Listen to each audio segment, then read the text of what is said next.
Imagine waking up one morning to find your country no longer belongs to you. Foreign soldiers patrol your streets. Foreign officials now decide what you're allowed to buy, where you're allowed to travel, what you're allowed to say.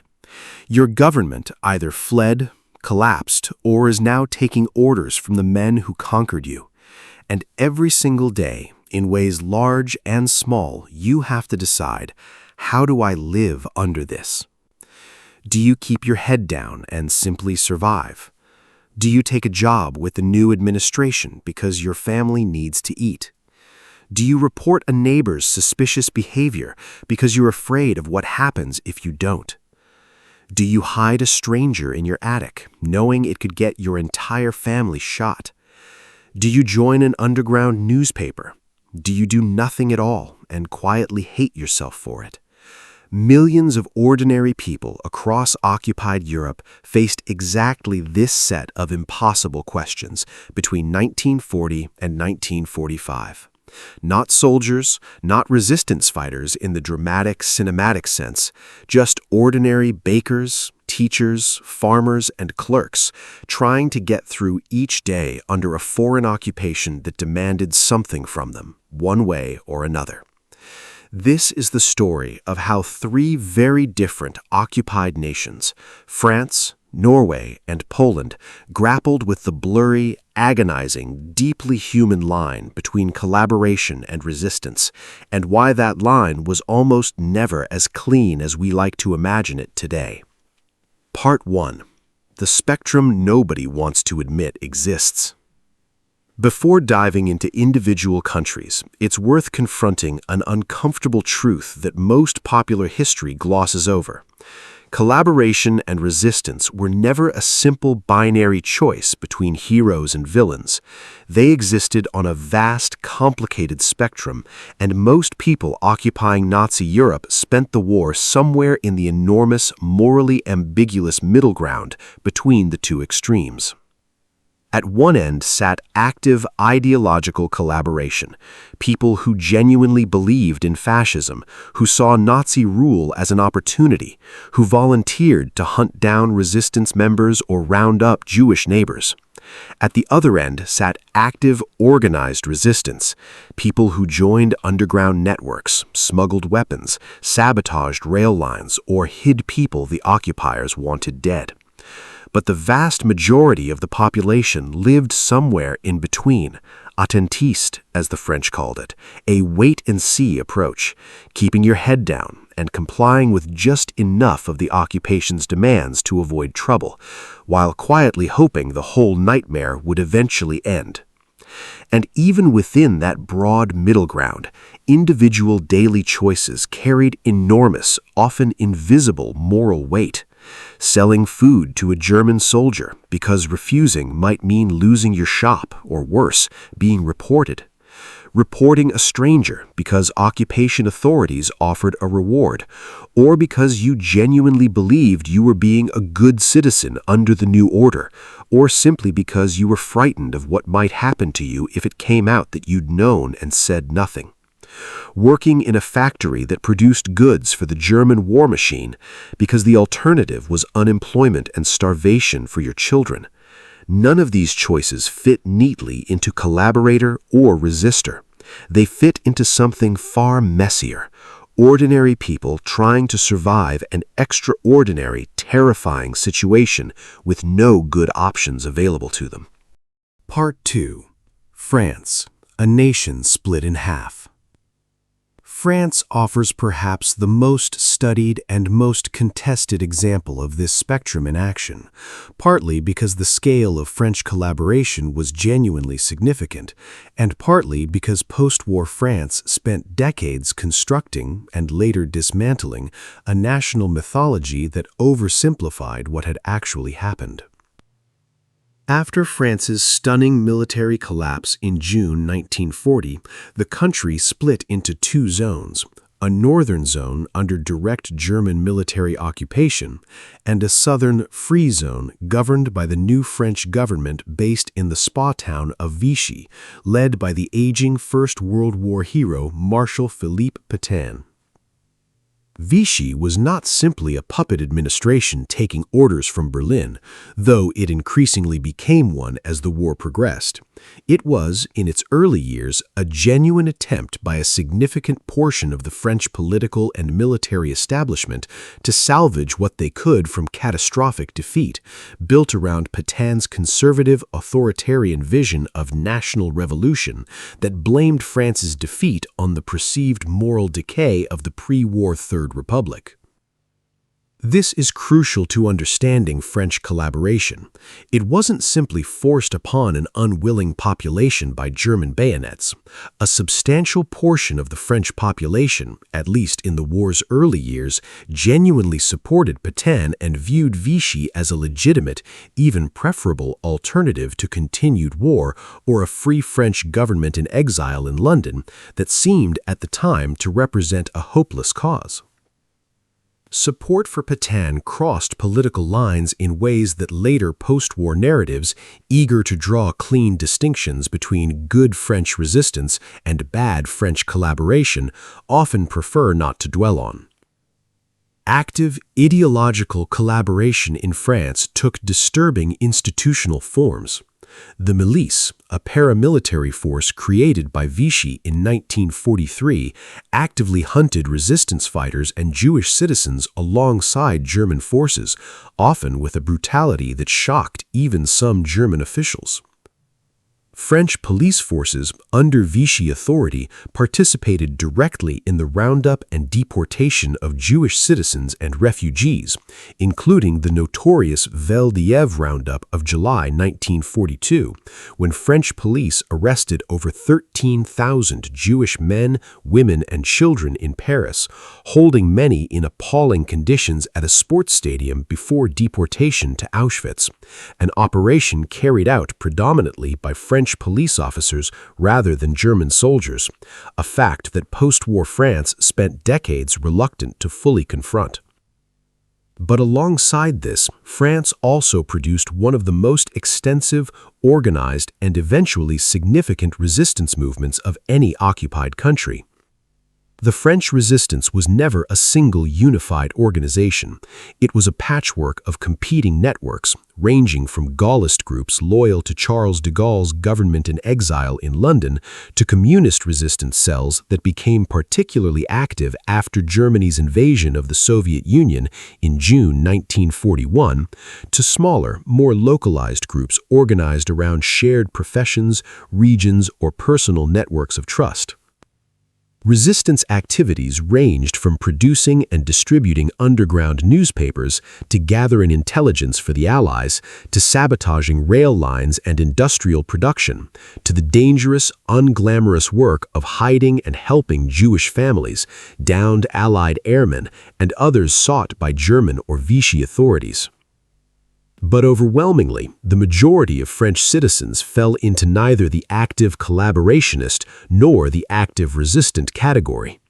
Most French people spent the occupation years simply trying to survive, enduring rationing, forced labor requisitions that sent hundreds of thousands of French workers to Germany, and the constant low-grade fear of an occupation that could turn brutal with little warning, while making countless small daily compromises that historians and the French public alike have spent decades since trying to properly weigh and understand. Part 3. Norway, a small nation's surprising defiance. Norway's experience of occupation looked strikingly different from France's, shaped by a smaller population, a less politically fractured pre-war society, and the presence of one man whose name became so synonymous with treacherous collaboration that it entered languages around the world as a common noun: Vidkun Quisling. Quisling, leader of Norway's small fascist party before the war, attempted to seize power through a radio broadcast on the very day Germany invaded Norway in April 1940, declaring himself prime minister in a coup that German occupation authorities themselves initially found premature and diplomatically inconvenient given ongoing negotiations for a more orderly transition with existing Norwegian institutions. Quisling's naked opportunism, combined with his open embrace of Nazi ideology and his government's later active participation in persecuting Norway's small Jewish population, made him a figure of such intense national disgust that Quisling became, and remains today, an English-language synonym for a treasonous collaborator. What makes Norway's story particularly striking, though, is how comprehensively the broader Norwegian population rejected collaboration compared to some of its occupied neighbors. Norwegian society mounted what historians often describe as one of the most unified and effective civil resistance movements of the entire war, not primarily through armed sabotage, though that occurred too, but through a remarkable campaign of coordinated non-violent non-cooperation across nearly every sector of Norwegian civil society. Norwegian teachers, when ordered by Quisling's government to join a new Nazi-aligned teachers' organization and incorporate fascist ideology into their curriculum, refused en masse, with thousands facing arrest and deportation to labor camps rather than comply. A mass refusal significant enough that occupation authorities were ultimately forced to back down rather than attempt to replace or re-educate an entire profession's worth of defiant educators. Norwegian clergy delivered coordinated sermons condemning Nazi ideology and Quisling's government, risking arrest to do so from pulpits across the country. Norwegian athletes largely boycotted sporting competitions organized under the occupation. Norwegian judges resigned en masse rather than administer justice under a legal system increasingly subordinated to Nazi ideology.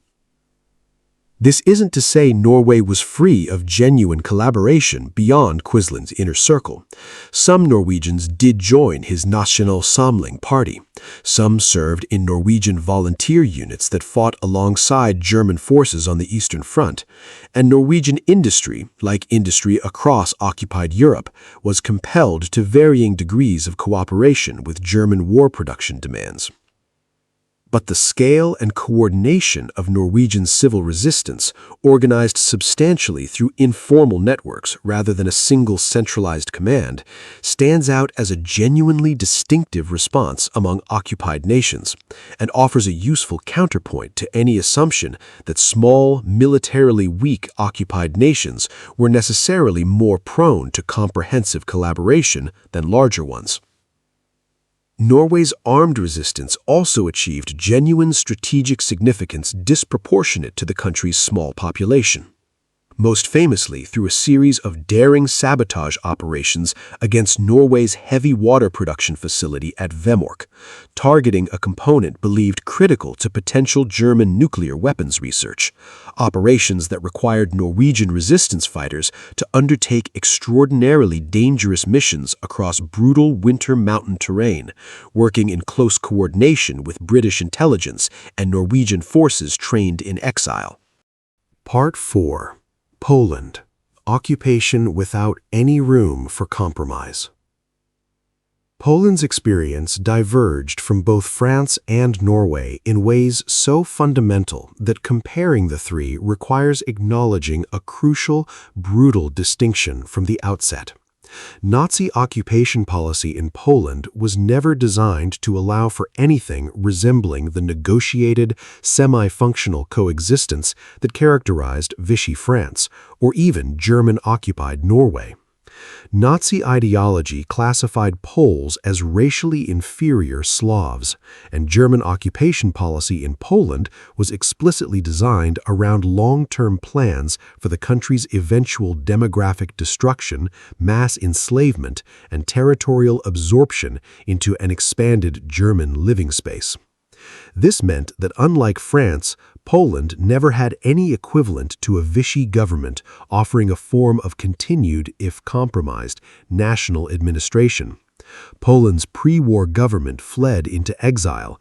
Its territory was divided between Nazi Germany and the Soviet Union following their 1939 non-aggression pact, and the portion under German control was subjected to a level of deliberate brutality, including the systematic murder of Poland's educated classes, intelligentsia, clergy, and political leadership in the war's opening months, intended specifically to decapitate any potential organized Polish resistance to occupation that had no real parallel in occupied Western Europe. Given this context, the choices facing ordinary Poles were, in crucial respects, even starker and more dangerous than the choices facing French or Norwegian citizens. Poland developed what became, by any measure, the largest and most extensively organized underground resistance movement of occupied Europe, the Polish Underground State, a genuinely remarkable clandestine parallel government operating an underground education system, since German occupation had banned most forms of Polish secondary and higher education, specifically to prevent the development of an educated Polish elite, an underground judicial system, and a substantial armed resistance force, the Home Army, which grew to include hundreds of thousands of members by the war's later years. Polish collaboration, while it existed, generally took a different character than in Western Europe, shaped by the sheer brutality and racial ideology underpinning German occupation policy. There was no meaningful equivalent to Vichy-style institutional collaboration, since Germany never offered ethnic Poles any genuine administrative partnership. Instead, collaboration in occupied Poland more often took the form of individuals working as informers for German occupation authorities, sometimes out of ideological sympathy, but more often out of coercion, desperation, or the pursuit of the additional food rations and protections that cooperation with occupation authorities could provide in a country where the general population was being deliberately starved and worked to death as a matter of explicit policy. The starkest, most morally fraught chapter of Poland's occupation experience, however, concerned the treatment of Poland's enormous Jewish population, before the war the largest Jewish community in Europe. As Germany implemented the Holocaust across occupied Poland, ordinary Polish citizens faced choices of almost unimaginable weight and danger, whether to help hide Jewish neighbors, knowing German policy in Poland, uniquely severe compared to Western Europe, imposed an immediate death penalty not just on those caught helping, but often on their entire families. Whether to remain silent about neighbors in hiding, even if this meant risking punishment for the concealment they knew was occurring nearby. Or, in a smaller number of documented and deeply painful cases, whether to actively inform or exploit Jewish neighbors seeking to hide, sometimes for financial gain, sometimes out of pre-existing anti-Semitic sentiment that predated the occupation, and that the occupation's own ideology actively encouraged and rewarded. Thousands of Poles risked, and in many documented cases lost, their lives and their families' lives to hide Jewish neighbors, a sacrifice recognized in the disproportionately large number of Poles honored among the righteous among the nations by Israel's Yad Vashem Memorial for non-Jews who risked their lives to save Jews during the Holocaust.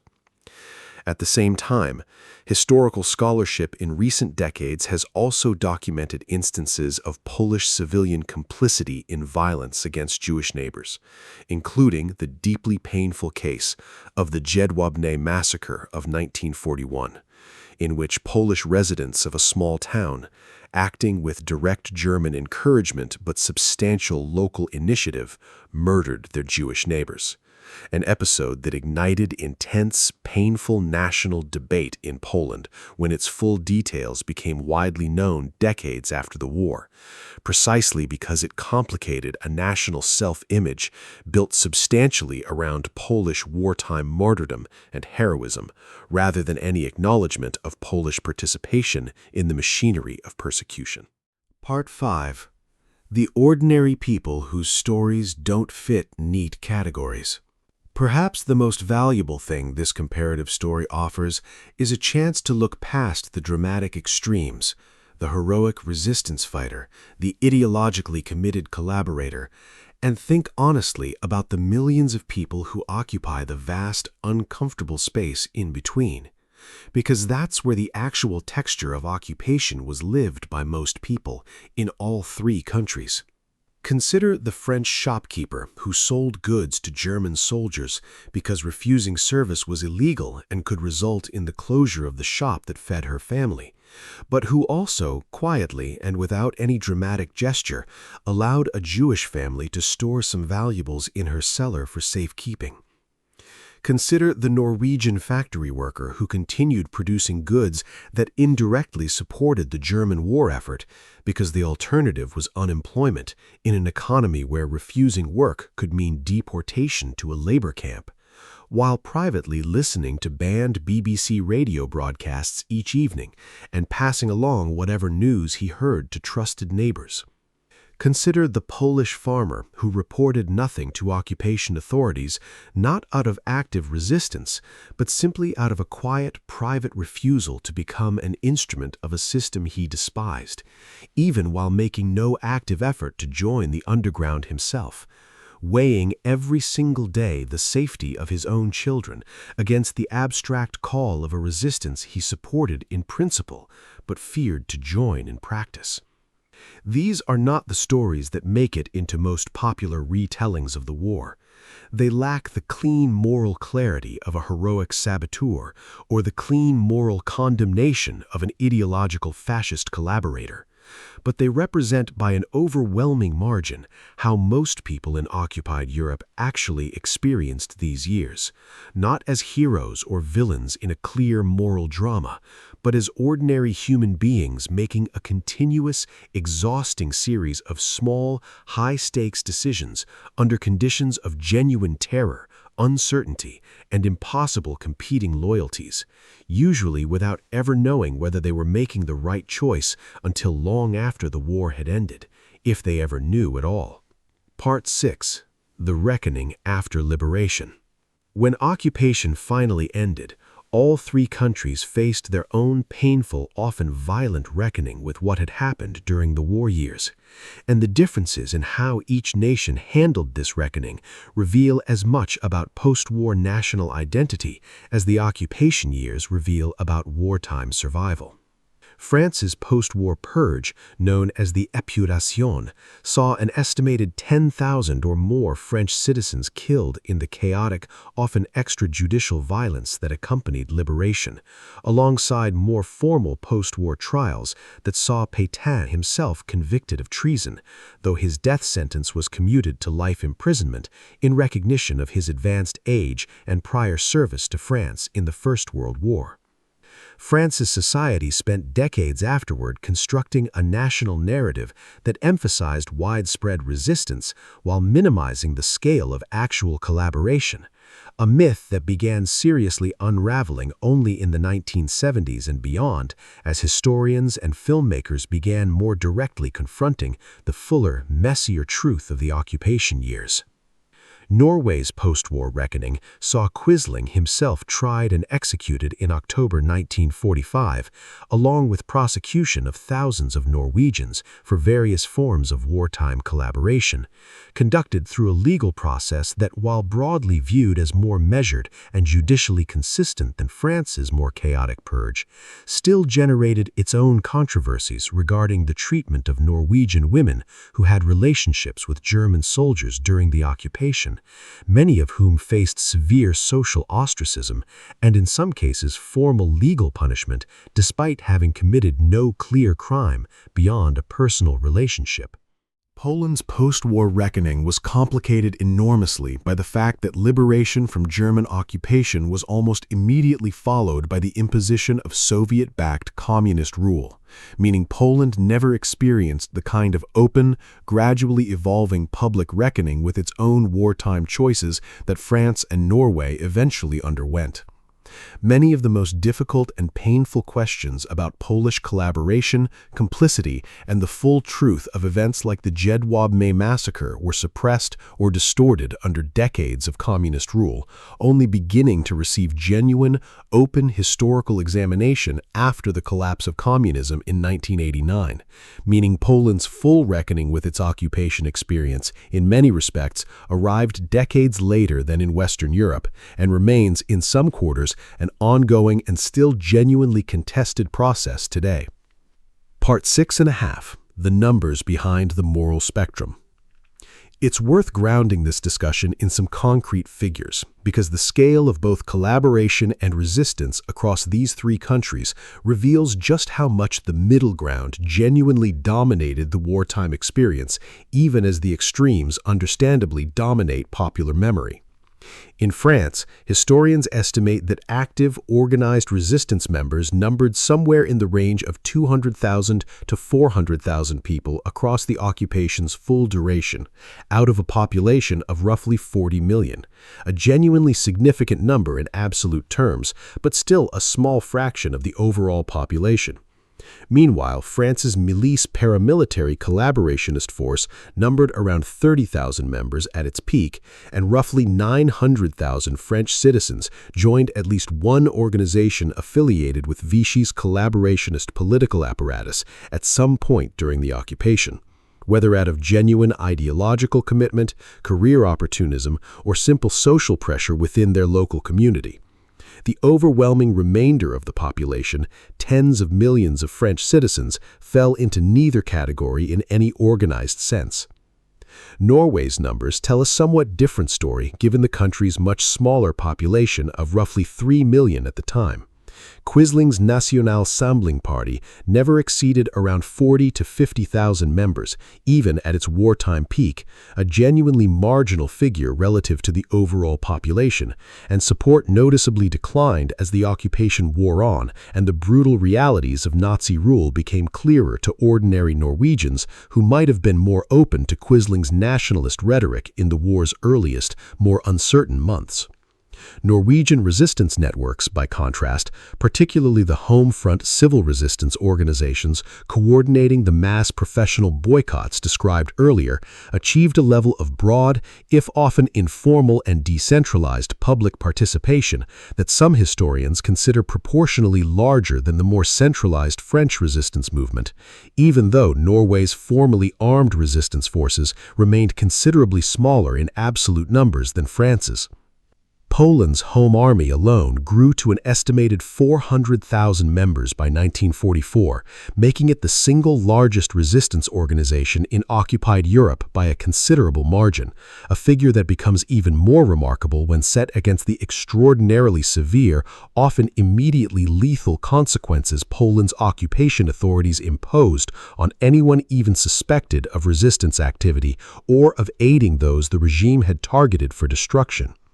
This scale of Polish resistance participation, achieved under objectively the most dangerous occupation conditions of any of the three countries discussed here, stands as one of the more remarkable facts of the entire European resistance story, even though it remains far less familiar to popular Western audiences than the heavily mythologized French resistance experience.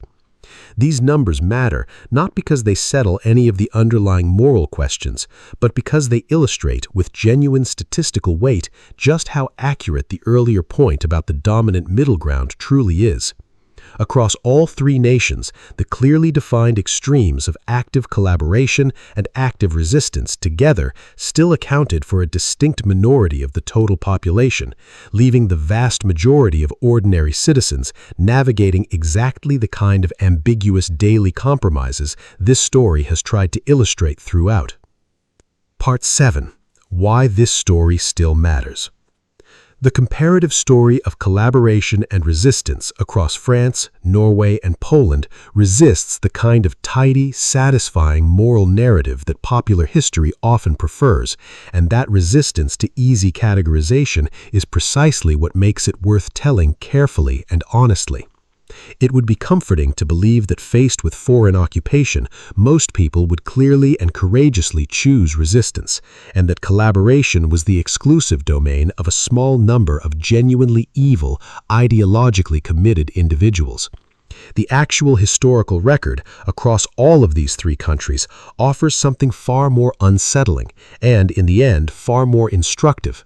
that occupation forced millions of fundamentally ordinary people into a continuous negotiation between survival and conscience, that the line between compromise and complicity was rarely obvious in the moment it needed to be crossed, and that the specific conditions of occupation in each country, how much administrative autonomy Germany permitted, how directly Nazi racial ideology targeted the population in question, and how effectively civil society could organize collective coordinated defiance, shaped the range of choices available to ordinary people just as much as any individual's personal courage or cowardice did.